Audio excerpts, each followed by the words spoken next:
If you want to be an influenced person in life, if you want to be great in life, if you want to advance as a child of God, embrace a nature of God called faith.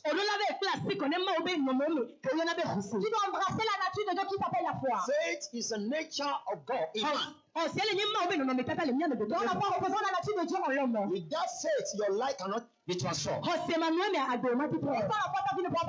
Without faith, that sickness cannot leave you. Without faith, your position will not change in life. Despite our position, regardless of who we are in life, everybody will come to a point that things will be hard. Everybody will come to a place called wilderness.